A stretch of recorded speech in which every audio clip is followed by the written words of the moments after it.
கூகுள்ல போயிட்டு trb.tn.nic.in அப்படின்னு டைப் பண்ணுங்க. அதுக்கப்புறம் இந்த பேஜ்ல மேலேயே பாத்தீங்கன்னா direct recruitment of computer instructors grade 1 PG cadre 2019 நியூன்னு ஒரு லிங்க் இருக்கும். அதை வந்து கிளிக் பண்ணுங்க.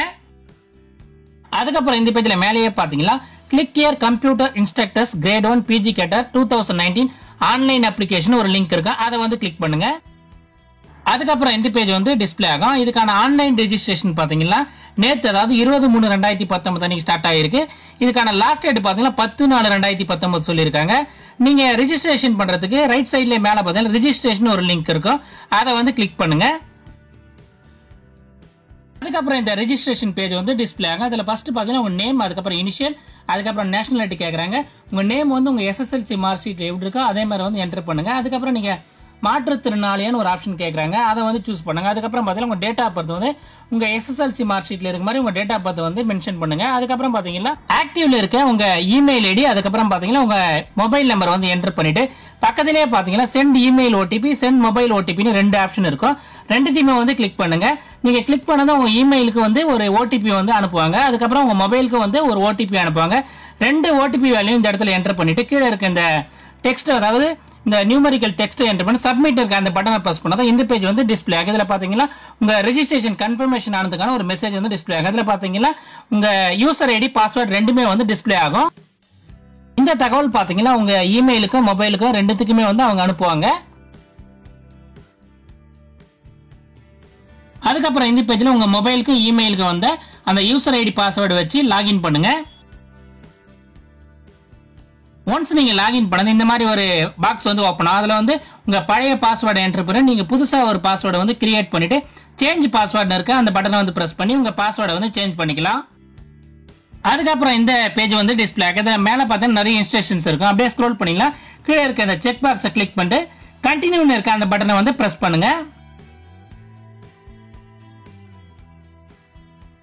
அதுக்கப்புறம் இந்த பேஜ் வந்து டிஸ்பிளே ஆகும். இதுல பாத்தீங்கன்னா உங்க பர்சனல் டீடைல்ஸ் வந்து என்டர் பண்ண வேண்டியிருக்கும். ஆல்ரெடி பாத்தீங்கன்னா உங்க நேம், டேட் ஆஃப் பர்த் எல்லாமே வந்து நீங்க என்டர் பண்ணதுனால டிஃபால்ட்டா வந்து ஆல்ரெடி டிஸ்பிளே ஆகும். நீங்க செலக்ட் பண்ண வேண்டியது ஜெண்டர், அதாவது மேலா ஃபீமேலா, அதுக்கப்புறம் பாத்தீங்கன்னா நேட்டிவிட்டி, அதுக்கப்புறம் பாத்தீங்கன்னா தமிழ்நாடு அரசால் வழங்கப்பட்ட சாதி சான்றிதழை பெற்றுள்ளீர்களான்னு ஒரு ஆப்ஷன் கேட்கும். நீங்க கம்யூனிட்டி சர்டிபிகேட் எங்க வாங்கி, அதாவது தமிழ்நாடு அரசால் வாங்கியிருந்தீங்களா எஸ்ன்னு போடுங்க, அப்படி இல்லைன்னா நோ கொடுங்க. அதுக்கப்புறம் வந்து கம்யூனிட்டி கேட்கும். நீங்க எந்த கம்யூனிட்டியில வரீங்களோ அந்த கம்யூனிட்டி வந்து சூஸ் பண்ணுங்க. அதுக்கப்புறம் எந்த மதத்தை சார்ந்தவர், அதாவது ரிலிஜியனை வந்து சூஸ் பண்ணுங்க. அதுக்கப்புறம் பாத்தீங்கன்னா போட்டோ ஐடி ப்ரூஃப்னு ஒரு ஆப்ஷன் இருக்கு. அதுல ஸ்க்ரோல் பண்ணி பாத்தீங்கன்னா அது மாதிரி Aadhaar card, pan card, voter ID நிறைய ஆப்ஷன்ஸ் இருக்கும். நீங்க எந்த ஐடி கார்டை சூஸ் பண்ணீங்களோ அந்த ஐடி கார்டோட நம்பரை வந்து கீழே வந்து என்டர் பண்ணுங்க.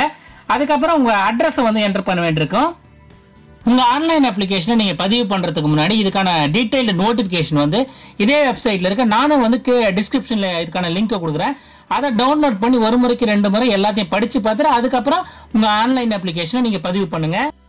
இது வரைக்கும் சப்ஸ்கிரைப் பண்ணாம இந்த வீடியோவை பார்த்துட்டீங்களா, மறக்காம சேனலை சப்ஸ்கிரைப் பண்ணிட்டு கூடவே இருக்க அந்த பெல் பட்டனையும் பிரஸ் பண்ணிடுங்க. அப்பதான் நான் போற வீடியோஸோட அப்டேட்ஸ் வந்து உடனுக்குடன் உங்களுக்கு மிஸ் ஆகாமல் வந்துவிடும். உங்க பர்மனன்ட் அட்ரஸை என்டர் பண்ணது கீழே பாத்தீங்கன்னா அட்ரஸ் ஃபார் கம்யூனிகேஷன் ஒரு டேப் இருக்கும். அதுல வந்து உங்க பர்மனன்ட் அட்ரஸும் கம்யூனிகேஷன் அட்ரஸ் சேமா இருந்தீங்க, சேம் ஆஸ் பர்மனன்ட் அட்ரஸ் இருக்க அந்த பாக்ஸ் வந்து டிக் பண்ணுங்க. அப்படி சேஞ்ச் இருந்தா கீழே இருக்க அந்த அட்ரஸ் ஃபீல்ட்ல வந்து அந்த அட்ரஸை வந்து என்டர் பண்ணுங்க. அதுக்கப்புறம் எக்ஸாம் சென்டரை சூஸ் பண்றதுக்கு 3 ஆப்ஷன்ஸ் கொடுத்துருக்காங்க.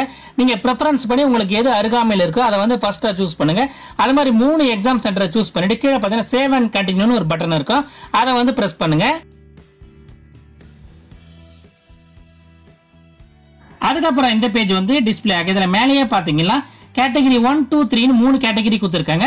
உங்க குவாலிஃபிகேஷனுக்கு ஏற்ற மாதிரி தான் அந்த கேட்டகரி நீங்க சூஸ் பண்ண வேண்டியது இருக்கும். பிஜி முடிச்சுட்டு 50% மார்க்கோட பிஎட் முடிச்சவங்க வந்து கேட்டகரி 1ல வராங்க. அது மாதிரி கேட்டகரி 2, 3 3 ஆப்ஷன் கொடுத்துருக்காங்க. நீங்க எந்த கேட்டகரியா வரீங்களோ அந்த கேட்டகரி சூஸ் பண்ணிடுங்க. அதுக்கப்புறம் கீழே வந்து உங்க கல்வி தகுதி விவரங்களை வந்து பதிவு செய்ய வேண்டியிருக்கும். ஃபர்ஸ்ட் வந்து உங்க 10th குவாலிஃபிகேஷன் டீடைல்ஸ் வந்து என்டர் பண்ண வேண்டியிருக்கும். அதுல பாத்தீங்கன்னா நேம் ஆஃப் த போர்டுன்னு ஒரு ஆப்ஷன் இருக்கு. அதுல வந்து நீங்க தமிழ்நாடு போர்டுல படிச்சீங்கன்னா தமிழ்நாடு போர்டு சூஸ் பண்ணுங்க. சிபிஎஸ்இ அதர் போர்டு அதை சூஸ் பண்ண வேண்டியது இருக்கு. அதுக்கப்புறம் பாத்தீங்கன்னா month and year of passing கேட்பாங்க. அதை வந்து என்டர் பண்ணுங்க. அதுக்கப்புறம் பாத்தீங்கன்னா எவ்வளவு பாஸ் பர்சன்டேஜ், அதாவது உங்க மார்க்கோட பர்சன்டேஜ் போட வேண்டியது இருக்கும். அதுக்கப்புறம் பாத்தீங்கன்னா மீடியம் ஆஃப் இன்ஸ்ட்ரக்ஷன், அதுக்கப்புறம் பாத்தீங்கன்னா தமிழ் லாங்குவேஜ் பாஸ் பண்ணீங்கன்னா ஒரு ஆப்ஷன் இருக்கும். அதை வந்து என்டர் பண்ணுங்க. இதே மாதிரி +2க்கு வந்து இதே மாதிரி சூஸ் பண்ணுங்க. அதுக்கப்புறம் பாத்தீங்கன்னா இந்த இடத்துல உங்க யூஜி டிகிரி, பிஜி டிகிரி, அதுக்கப்புறம் பாத்தீங்கன்னா பிஎட் டிகிரி டீடைல்ஸ் வந்து என்டர் பண்ண வேண்டியது இருக்கு. அதுல ஃபர்ஸ்ட் என்ன கேட்கறேன்னா உங்க டிகிரி நேம், அதுக்கப்புறம் மெயின் சப்ஜெக்ட், அதுக்கப்புறம் பார்த்தீங்கன்னா பீரியட் ஆஃப் ஸ்டடி, அதாவது எந்த மந்த்ல உங்க டிகிரியை வந்து ஸ்டார்ட் பண்ணீங்க, எந்த மந்த்ல முடிக்கிறீங்க, அதை டீடைல்ஸ் வந்து என்டர் பண்ண வேண்டியது இருக்கு. அந்த ஃபார்மேட் அதிலே கொடுத்துருக்காங்க. மந்த் அண்ட் இயர், எந்த மந்த் அண்ட் இயர் ஸ்டார்ட் பண்ணீங்க, எந்த மந்த் அண்ட் இயர் கம்ப்ளீட் பண்ணீங்க, அதை வந்து என்டர் பண்ணுங்க. அதுக்கப்புறம் பார்த்தீங்கன்னா டியூரேஷன் ஆஃப் ஸ்டடி, அதாவது எத்தனை வருஷம் படிப்பு, அதை வந்து என்டர் பண்ணுங்க. அதுக்கப்புறம் பார்த்தீங்கன்னா எந்த யூனிவர்சிட்டியில் படிச்சீங்க, அதை வந்து சூஸ் பண்ணுங்க. அதுக்கப்புறம் பார்த்தீங்கன்னா month and year of passing வந்து என்டர் பண்ணுங்க. அதுக்கப்புறம் பார்த்தீங்கன்னா ரெகக்னைஸ்ட் யூனிவர்சிட்டியான்னு கேட்கும், எஸ் அல்லது நோ, அந்த ரெண்டு ஆப்ஷன்ல ஒரு ஆப்ஷன் வந்து சூஸ் பண்ணுங்க. அதுக்கப்புறம் ரெகுலரா இல்ல பார்ட் டைமா இல்ல டிஸ்டன்ஸ் எஜுகேஷன் கேட்கும், அதை வந்து சூஸ் பண்ணுங்க. அதுக்கப்புறம் பார்த்தீங்கன்னா பாஸ் பர்சன்டேஜ் கேட்கும். அதுக்கப்புறம் பார்த்தீங்கன்னா மீடியம் ஆஃப் இன்ஸ்ட்ரக்ஷன், இது எல்லாத்தையும் சூஸ் பண்ணுங்க. உங்க ஆன்லைன் அப்ளிகேஷனை பதிவு பண்ணும்போது நீங்க என்டர் பண்ண டேட்டாஸோட டீடைல்ஸ் எல்லாமே வந்து ஒரு முறைக்கு 2 முறை செக் பண்ணிட்டு கரெக்டா வந்து என்டர் பண்ணுங்க. ஏன்னா தவறா நீங்க என்டர் பண்ணிட்டு சப்மிட் கொடுத்துட்டீங்கன்னா திருப்பி வந்து எடிட் பண்றது ரொம்பவே கஷ்டம். ஸோ அதனால உங்க டீடைல்ஸ் வந்து ஒரு முறைக்கு 2 முறை செக் பண்ணிட்டு தப்பு இல்லாம கரெக்டா கொடுங்க. எல்லா டீடைல்ஸும் என்டர் பண்ணிட்டு கீழே பாத்தீங்கன்னா தமிழ் வழி கல்விக்கான இடஒதுக்கீடு கோருபவரான ஒரு ஆப்ஷன் இருக்கும். எஸ்னா எஸ் கொடுங்க, அப்படி இல்லைன்னா நோ என்ற அந்த ஆப்ஷன் வந்து சூஸ் பண்ணிட்டு சேவ் அண்ட் கண்டினியூ இருக்க அந்த பட்டனை வந்து பிரஸ் பண்ணுங்க. அதுக்கப்புறம் இந்த பேஜ் வந்து டிஸ்பிளே ஆகுது. இதில் பார்த்தீங்கன்னா ஃபர்ஸ்ட் வந்து உங்க போட்டோ வந்து அப்லோட் பண்ணணும். அதுக்கப்புறம் பார்த்தீங்கன்னா உங்க சிக்னேச்சரையும் வந்து அப்லோட் பண்ணணும். போட்டோ அப்லோட் பண்றதுக்கு சூஸ் ஃபைல்னு ஒரு ஆப்ஷன் இருக்கும், அதை கிளிக் பண்ணீங்கன்னா உங்க போட்டோ வந்து இந்த இடத்துல வந்து சூஸ் பண்ணிட்டு கீழே இருக்க அப்லோட் பட்டனை பிரஸ் பண்ணதும் உங்க போட்டோ வந்து அப்லோட் ஆயிடும். அதே மாதிரி உங்க சிக்னேச்சரையும் வந்து அப்லோட் பண்ணுங்க. போட்டோக்கான சைஸ் பார்த்தீங்கன்னா 20 to 60 KB இருக்கலாம். சிக்னேச்சர் பார்த்தீங்கன்னா 10 to 30 KB சைஸ் இருக்கலாம் சொல்லியிருக்காங்க.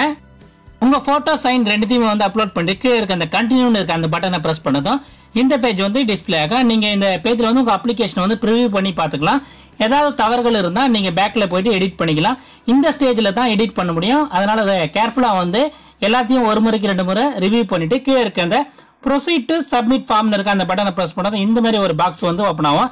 அந்த டெக்ளரேஷனை வந்து I accept the about declaration இருக்க அந்த பாக்ஸை வந்து டிக் பண்ணிட்டு சப்மிட் எடுக்க அந்த பட்டனை வந்து பிரஸ் பண்ணுங்க. அதுக்கப்புறம் உங்க ஃபீஸ் டீடைல்ஸ் வந்து இந்த மாதிரி டிஸ்பிளே ஆகும். அது கீழே பாத்தீங்கன்னா ப்ரொசீட் டு பேன்னு ஒரு பட்டன் இருக்கு, அதை வந்து பிரஸ் பண்ணுங்க. அதுக்கப்புறம் இந்த பேமெண்ட் கேட்வே பேஜ் வந்து ஓப்பன் ஆகும். இதுல பாத்தீங்கன்னா credit card, debit card, net banking இந்த மாதிரி நிறைய ஆப்ஷன்ஸ் கொடுத்துருக்காங்க. நீங்க எந்த மோட்ல பே பண்ண நினைக்கிறீங்க அந்த மோட சூஸ் பண்ணிட்டு உங்க பேமெண்ட் வந்து நீங்க பே பண்ணலாம். இன்கேஸ் நீங்க கிரெடிட் கார்டு அல்லது டெபிட் கார்டு யூஸ் பண்ணி பே பண்ணீங்கன்னா இந்த மாதிரி ஒரு பாக்ஸ் வந்து ஓப்பன் ஆகும். அதுல பாத்தீங்கன்னா ஃபர்ஸ்ட் உங்க கார்டோட நம்பரை வந்து என்டர் பண்ண வேண்டியது இருக்கு. அதுக்கப்புறம் கார்டில் உள்ள நேம் என்டர் பண்ணோம். அதுக்கப்புறம் எக்ஸ்பைரி டேட், அதுக்கப்புறம் பாத்தீங்கன்னா சிவிவி நம்பர் பாத்தீங்கன்னா உங்க கார்டு பின்னாலே வந்து 3 டிஜிட் நம்பர் இருக்கும், அதை என்டர் பண்ணிட்டு பே நவுன்னு ஒரு பட்டன் கீழே இருக்கும், அதை வந்து பிரஸ் பண்ணுங்க. அதுக்கப்புறம் ஆஸ் யூஷுவல் உங்க மொபைலுக்கு ஒரு ஓடிபி நம்பர் வரும். அந்த ஓடிபி நம்பரை வந்து என்டர் பண்ணிட்டு சப்மிட் இருக்க அந்த பட்டனை வந்து பிரஸ் பண்ணுங்க. நீங்க பேமெண்ட் பண்ணும்போது நெட்வொர்க் ஃபாஸ்டா இருக்க சிஸ்டத்துல வந்து நீங்க வந்து பேமெண்ட் பண்ணுங்க. நெட்வொர்க் வந்து ஸ்லோவா இருந்தா சில டைம்ல வந்து பேமெண்ட் வந்து ஃபெயிலியரா இருக்குது நிறைய சான்சஸ் இருக்கு. ஸோ கூடுமான வரைக்கும் மொபைல்ல வந்து நீங்க பேமெண்ட் பண்ணாம சிஸ்டம்ல வந்து பேமெண்ட் பண்ணா பெட்டரா இருக்கும். ஒன்ஸ் உங்களுடைய பேமெண்ட் வந்து சக்சஸ்ஃபுல்லா கம்ப்ளீட் ஆயிட்டா இந்த மாதிரி ஒரு மெசேஜ் வந்து டிஸ்பிளே ஆகும். இதுல பாத்தீங்கன்னா thank you your payment has been processed successfully அப்படின்னு ஒரு மெசேஜ் வரும். அதுக்கப்புறம் மேலேயே பாத்தீங்கன்னா டாப்ல டேஷ்போர்ட்னு ஒரு ஆப்ஷன் இருக்கும்.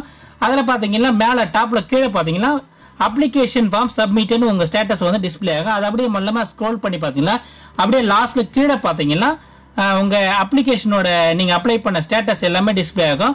பேமெண்ட் அப்ரூவ்னு ஆப்ஷன் இருக்கும். அதுக்கப்புறம் பாத்தீங்கன்னா உங்க அப்ளிகேஷன் ஃபார்மை பிரிண்ட் அவுட் எடுத்துக்க அப்ளிகேஷன் பிரிண்ட் கீழே பாத்தீங்கன்னா அப்ளிகேஷன் ஃபார்ம்னு ஒரு லிங்க் இருக்கும், அதை கிளிக் பண்ணி நீங்க உங்க அப்ளிகேஷன் ஃபார்மை வந்து பிரிண்ட் அவுட் எடுத்துக்கலாம்.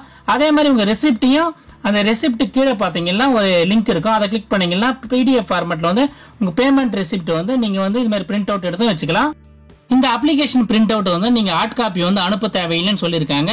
இது உங்க ரெஃபரன்ஸுக்கு வைத்துக் கொண்டால் மட்டுமே போதுமானது சொல்லியிருக்காங்க. ஸோ நீங்க வந்து இந்த ஹார்ட் காப்பி வந்து டிஆர்பிக்கு வந்து அனுப்ப தேவையில்லை. பேமெண்ட் ரெசிப்ட் அந்த மாதிரி உங்க ரெஃபரன்ஸுக்காக நீங்க எடுத்து பிரிண்ட் அவுட் எடுத்து வச்சுக்கலாம். இந்த வீடியோ உங்களுக்கு பிடிச்சிருந்தா மறக்காம இந்த வீடியோக்கு ஒரு லைக் கொடுங்க. இது யூஸ்ஃபுல்லா இருக்குன்னு நினைச்சீங்கன்னா உங்க ஃப்ரெண்ட்ஸுக்கு எல்லாம் ஷேர் பண்ணுங்க. அடுத்து ஒரு யூஸ்ஃபுல்லான வீடியோவில் உங்களை சந்திக்கிறேன். நன்றி, வணக்கம், ஆல் தி பெஸ்ட்.